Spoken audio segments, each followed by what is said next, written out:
mga taong sa Diyos po naniniwala, sila po ang nakararanas ng kanyang himala.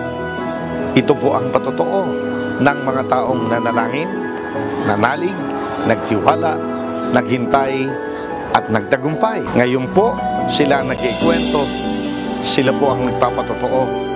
Dalangin ko po sa mga susunod na pagkakataon, ikaw naman po ang makapagbigay ng iyong kwento at patotoo na alam ko pong magbibigay ng kapurihan, karangalan, at kalwalhatian sa ating dakilang Diyos. I have a real testimony, a miracle God made for me. 10 years ago, two Chinese doctors say I have gout. You know, that's a disease. Your leg, the feet will swallow and hurt. And at that time, I feel, wow, so frustrated and disappointed because many things like gourmet food, seafood, I cannot eat. I cannot drink the soy milk. And so I go to the big hospital. At that time, I don't accept it because I believe in God, believe in Jesus. I don't admit that disease. I don't accept. And I go to the big hospital. The doctor, the specialist for this disease, he said, "This is God. For your life, you have to take the pill every day. But I still refuse to accept that. I say, in my mind, I said, no, this is not my destiny. God had the final say." Dati po akong lesbian, ngayon dalaga na po ako. Amen! dahil po yun sa biyaya at habag po ng ating Panginoon. Na-encounter ko po si Lord through EGR po last year. At yun po, nagtuloy-tuloy na po yun. But siyempre po, sa paglakad po natin sa Panginoon, hindi po mawawala po yung struggles, lalo na po yung hindi po papayag ang kalaban na dire-diretso po tayo sa Panginoon, lalo na po hindi po marami pong babae po na nagkasalanan dahil po sa akin. Kaya hindi po talaga siya titigil na napabagsakin po ako. But sa awat biyaya po ng habag po ng ating Panginoon, nandito po ako ngayon, nagpapatuloy po. Bago mag-Chinese New Year, talaga akong ng mata dahil may katarata ko. Pero sinabi ko, Panginoon, gusto ko na pumunta sa camp na yun dahil alam ko na pag ikaw ang inuna ko, may gagawin ka sa buhay ko.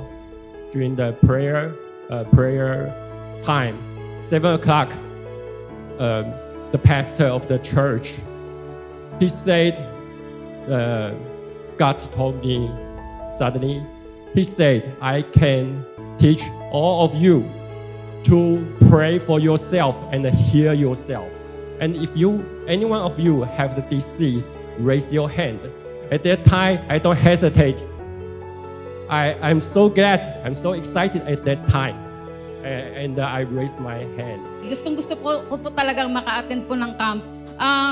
Kaya lang po, noong December po, bigla pong akala ko po hindi po ako makakasama kasi tinanggal po ako sa trabaho, na-lay off po ako. Ang nireason po nila sa transfer letter ko po is the migrant worker unfit for work. Paano po ako makakahanap ng bagong trabaho kung yun po yung reason nila sa transfer letter? Sabi ko po kay Lord, kung hihingi ako ng tulong sa shelter, baka hindi po ako makasama sa camp. Nag-pray po ako sa Kanya. Ang dapat po napunta ko po dito is 1 day lang po, which is 29 po. Kasi po regular sampan po or may pasok po kami ng 30 and 31. Pero by the grace of God po, we are claiming highly favored sa aming LG. And yun, pinag-pray ko po na makagawa ng miracle si Lord na makasama ko dito kasi napaka-importante po sa akin ng camp. Kasi last year po, na-receive ko po yung blessings and anointing po na nagmamanifest po sa aking buhay ngayon. Pumunta po ako sa shelter. Tapos, humingi po ako ng tulong. Ma-excuse po ako, kumbaga parang regular sapat po namin, pero naka-leave po ako. Parang FL po sa atin, parang forced leave, ganun.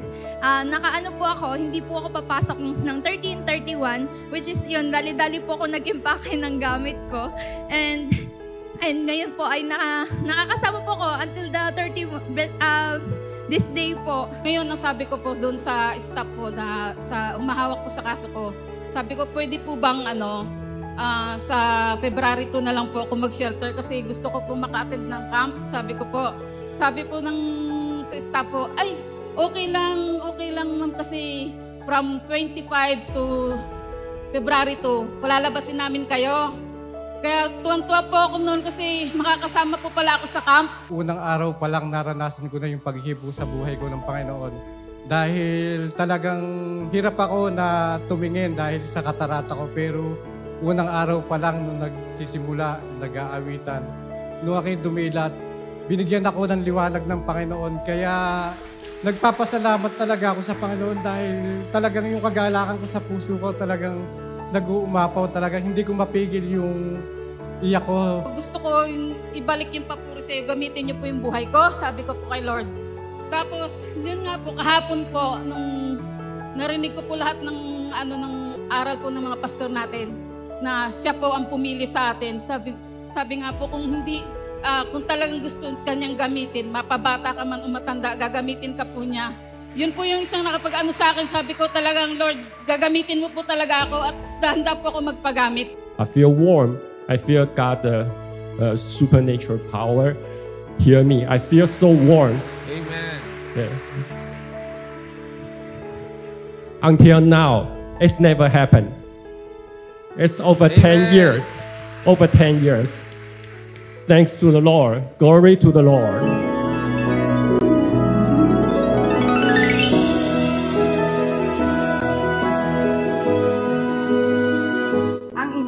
Napakinggan ay ilan lamang sa mga kwentong patotoo ng ating mga kapatiran na nakadalo sa katatapos lamang ng JIL-1 Revival Conference 2025. Ang tema po ng nasabing gawain ay unquenchable, na hango po sa Romans 12:11-12, the Passion Translation, na ang sabing ganoon, be enthusiastic to serve the Lord, keeping your passion boiling hot. Radiate the glow of the Holy Spirit and let Him fill you with excitement as you serve Him. Fire is essential. We need this fire of the Holy Spirit not only in our church, but we need this fire in our home, in our relationship, in our business, in the marketplace, in the school, in the street, or wherever we go. We need this fire of the Holy Spirit to burn unquenchably in our hearts. Why? Dahil ang sabi po sa Hebrews 12:29, for our God is a consuming fire. Alalaong bagay, mararanasan lamang po natin ang tunay na matagumpay at masaganang pamumuhay kung nasa sa atin ang malagablab na apoy ng Santong Espiritu. Naalala ko po si Elijah doon po sa Book of Kings, kung saan ay hinamon po niya sa isang showdown, nakilala po sa tawag na Battle of Mount Carmel, ang 450 prophets of Baal. Layunin po ng paligsahang ito na ipakilala kung sino po ang tunay na Diyos. At naimungkahi nga po ni Elijah ang pagsiset up ng 2 altar na parehas na may kinatay na baka. Isang altar para po sa kanyang handog sa Diyos na lumikha ng langit at lupa, at isa namang altar para pag-alaya ng handog ng mga bulaang propeta sa kanilang Diyos-Diyosan. At lumipas na nga po ang maghapon para sa mga propeta ni Baal, halos mamalat na po ang kanilang mga tinig sa kasisigaw, at halos mapagod na po sila sa kasasayaw, at halos dumanak na po ang dugo mula sa kanilang mga katawang. Sadya po nilang sinugatan ng sibat at espada, mapansin lamang sila ng kanilang peking Diyos, subalit ni katiting na dila ng apoy ay hindi man lang po nasilayan upang tikman man lang sana ang malinamnam nilang handog. Hanggang lumipas na nga ang takdang oras na sa kanila'y nakalaan. At dumating na po ang pagkakataon upang si Elijah naman ang siyang magbigay ng handog sa ating Diyos na buhay. At sa kalipunan po ng mga Israelita ay pinahukayan niya ng lubak ang paligid ng altar na ang sukat nito ay naglalaman ng 3 galong butil at hiniling din po niya na buhusan ng 4 na malalaking tapayan ng tubig ang kanyang handog at ang mga panggatong, kung kaya't halos umapaw na po ang tubig doon sa mga hukay sa paligid ng altar. At pagkatapos nga po noon ay nagsimula na siyang tumawag sa ating Diyos, sa Diyos ni Abraham, ni Isaac at ni Jacob. At hiniling niya na patunayan ng Diyos na siya nga ang Diyos at Panginoon ng Israel. At agad-agad mula po sa langit ay bumagsak ang dambuhalang apoy. Sinunog ang kanyang handog, ang mga panggatong, ang bato, at pati na rin ang tubig doon po sa hukay sa paligid ng altar ay natuyo rin. Sinipsip ng unquenchable fire of the Holy Spirit. Hallelujah! Marahil kayo po na nanonood ngayon ay halos malunod na sa dami ng mga problemang nakadagan sa inyong dibdib. Nahihirapan na po kayo sa mabigat na pasaning nakaatang sa inyong mga balikat. Marahil ito po ay problema sa asawa, problema sa anak, o problema sa isang minamahal sa buhay. Marahil ito ay problemang pinansyal, problema sa trabaho o sa negosyo, o marahil ito'y isang sakit na inyong dinaramdam. At dahil po dito'y nawawala na kayo ng pag-asa. Kapatid, kaibigan, you need this fire of the living God. Tutuyuin po ng apoy na to ang luha sa inyong mga mata. Susunugin ang lahat ng inyong mga problema at suliranin sa buhay. Pagagalingin ang inyong mga sakit at karamdaman at bibigyan kayo ng kapahingahan. Dahil ang sabi po ng Diyos sa Matthew 11:28, lumapit kayo sa akin, kayong lahat na nahihirapan at nabibigatan sa inyong mga pasanin, at kayo'y bibigyan ko ng kapahingahan. Sa oras pong ito'y inaanyayahan ko kayong lahat na yumuko, pumikit at sumunod sa maikling panalangin ito na sasambitin ng aking labi. Sabihin po natin, Panginoong Jesus, patawarin niyo po ako sa lahat ng kasalanan na aking nagawa mula nung ako'y bata hanggang sa kasalukuyan. Hugasan niyo po ako ng inyong makapangyarihang dugo na natigis doon sa krus ng Kalbaryo. At sa oras na ito'y binubuksan ko ang aking puso, tinatanggap kitang tunay bilang Diyos, Panginoon at tagapagligtas ng aking buhay.